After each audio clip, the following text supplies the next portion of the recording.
Saudações aos meus interlocutores que aceitem esse convite para refletir sobre o Covid e as opções de desenvolvimento em África. Na década de 50, entre as décadas de 50 e 70, quando os países africanos saíram do processo de colonização, várias opções de emancipação se colocaram. Algumas lideranças africanas apostaram na possibilidade de vias alternativas e mais voltadas para o cuidado de seus povos. Algumas dessas experiências foram incluídas no grande slogan da possibilidade de um socialismo africano, diferente do asiático e do europeu. A Tanzânia, por exemplo, experimentou um retorno às formas comunitárias de produção agrícola, os famosos ujamas. As zonas libertadas da Guiné-Bissau, o socialismo anti-imperialista de Sékou Touré, foram uma série de experiências que apontavam no sentido de uma efetiva autonomia do continente africano. Essas experiências não foram levadas a termo, se esgotaram de forma muito rápida, e entre a autonomia e o desenvolvimento, a correlação entre esses dois eixos de produção de sociedades novas em África, pós-coloniais, o peso acabou recaindo mais na ideia de desenvolvimento, e num processo de desenvolvimento que, de alguma forma, imitava a experiência eurocêntrica, replicava modelos da Europa. Essa opção tem sido catastrófica. A África tem sido conhecido como, estigmatizado como o continente das epidemias. O Covid vem chegando em África a passos relativamente menos acelerados do que a Europa, os Estados Unidos e a Ásia. Mas as peculiaridades dos países africanos colocam ao de cima uma série de inquietações. Se, por um lado, os países africanos têm uma população mais jovem, grande parte dos países africanos a esperança de vida não chega a 60 anos, ronda os 60 anos. Portanto, se trata de uma população menos atingível, em que o Covid é menos letal. Por outro lado, é necessário levar em conta o fato de que os sistemas de saúde africanos foram largamente precarizados pelos ajustes estruturais impostos aos países africanos entre as décadas de 70 e os anos 90 pelos grandes organismos internacionais, o FMI e o Banco Mundial. E esse é o ponto relevante da experiência africana. Tem algo de novo a se dizer, relacionado ao fato de que a pandemia atinge hoje continentes onde epidemias não eram esperadas, nomeadamente a América do Norte e a Europa. E atinge no momento de recrudescimento do neoliberalismo, em que os países, particularmente da Europa do Sul, são submetidos a processos de ajuste estruturais similares àqueles que foram impostos aos países africanos. Então vemos que existe uma correlação entre os ajustes neoliberais e a fragilização dos sistemas de saúde que tornam os países vulneráveis às epidemias. Então, a África, vista anteriormente com certo desdém e condescendência como o continente das epidemias, traz ao de cima uma lição, o fato de que, na verdade, a epidemia persegue o neoliberalismo. Se temos um processo hoje que nós poderíamos, grosso modo, chamar de uma africanização do sul da Europa e dos Estados Unidos, no sentido de que largos contingentes das populações desse país são atingidos por uma epidemia de modo similar aos países africanos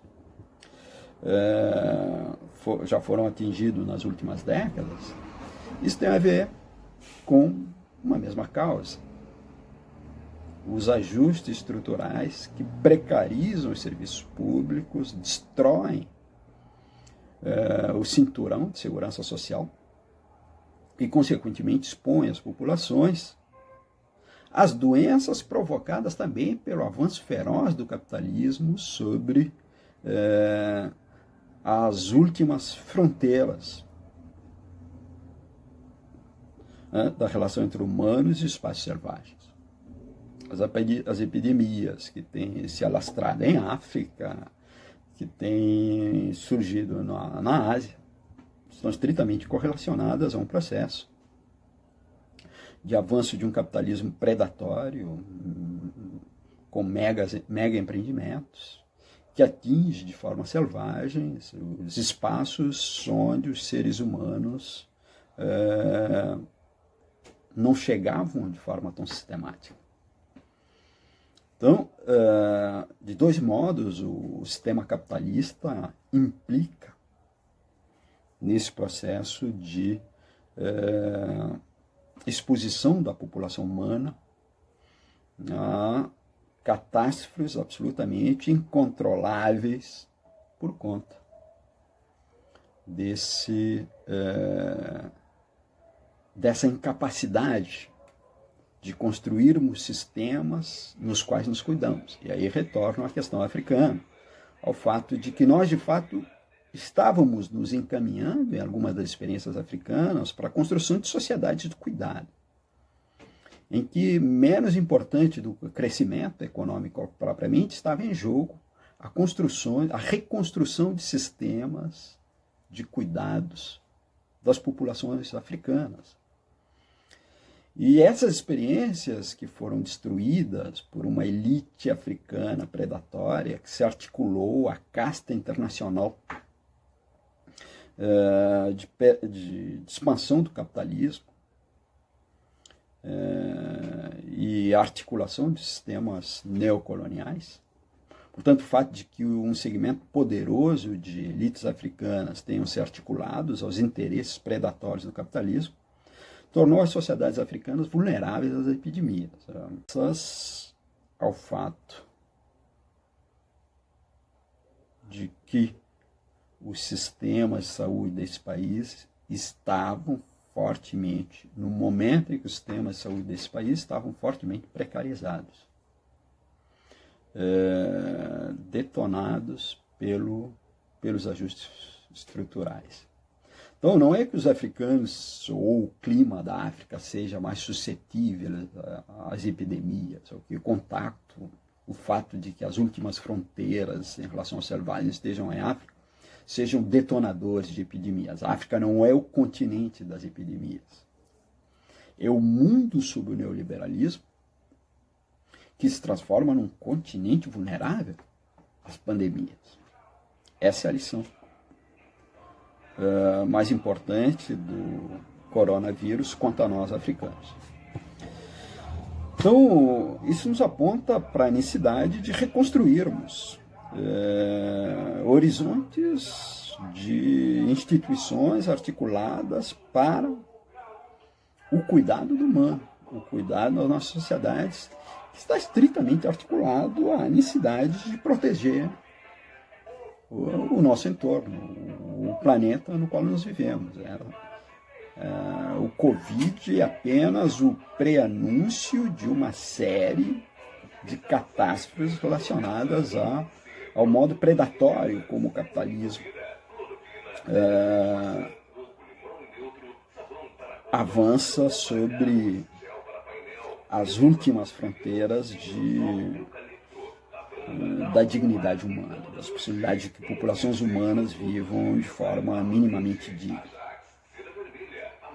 E que outras espécies possam conviver conosco e viajar pelo planeta por essa existência ao nosso lado e de uma forma equilibrada, sobre relações de reciprocidade interespécies.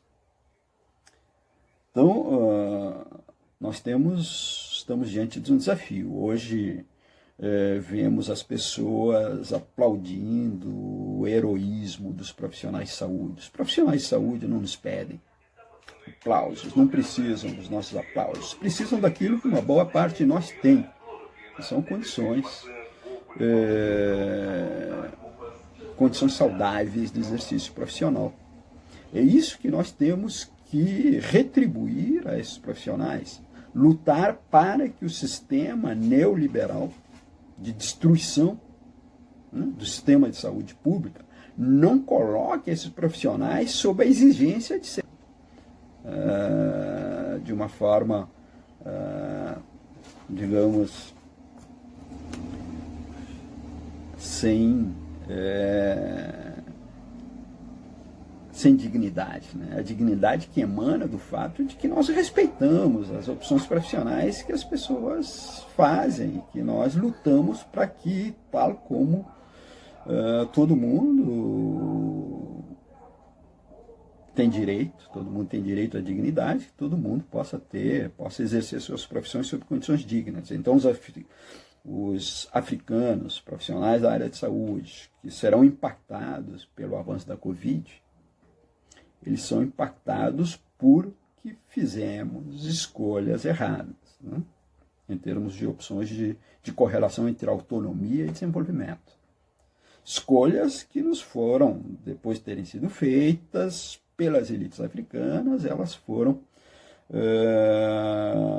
acarretaram em constrangimentos estruturais dos quais são difíceis de escapar. E aqui a última palavra a dizer é que as elites africanas, políticas, sobretudo, e das organizações da sociedade civil, elas não são todas as mesmas, existem uma multiplicidade de Áfricas dentro do continente africano. Algumas dessas elites são muito responsáveis e certamente a doença não vai ter o mesmo impacto no Ruanda, onde após o desastre, a grande catástrofe das lutas interétnicas, o país conseguiu se reorganizar e é um país que tem capacidade para enfrentar o Covid da mesma forma que outros países bem estruturados fora do continente. O Botsuana é um outro exemplo. E se pode, inclusive, pensar que a forma como o Mali, a Nigéria, conseguiram conter o avanço do ébola, fazer com que não fosse uma catástrofe nesse país, dá conta do fato de que os africanos não estão simplesmente à mercê, esperando uma grande catástrofe. Existe um know-how, existe uma memória na sociedade civil, sobretudo na Serra Leoa, onde o ébola atingiu com maior intensidade, na Libéria, na Guiné-Conakry. São países em que a população tem uma memória da epidemia que certamente vai fazer diferença nesse momento, né? As correlações entre as organizações comunitárias e o sistema de saúde estão muito mais afinadas e carregadas de um saber popular do que em outras partes do mundo. Então existem várias razões para que se tenha esperança de que a Covid não seja uma grande catástrofe, em que pese o fato de que em África dificilmente se pode falar em distanciamento social, já que mais de 50% da população urbana das grandes capitais vive em condições similares às favelas brasileiras, né? Onde o distanciamento é uma utopia. Mas em que pese isso, nós podemos ter a esperança de que o fato da África ter convivido, estar convivendo com uma série de epidemias, como o paludismo, a malária, etc., dá às populações africanas um certo know-how.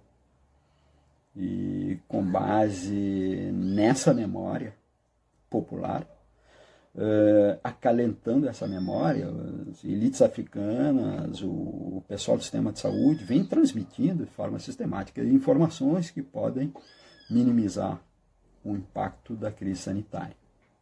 Resta tirar lições desse processo, lições que apontem para as possibilidades de uma reestruturação das sociedades africanas, visando menos desigualdade, menos obsessão pelo crescimento e mais estruturação para o cuidado das pessoas. São essas reflexões breves que eu gostaria de compartilhar com vocês. Obrigado.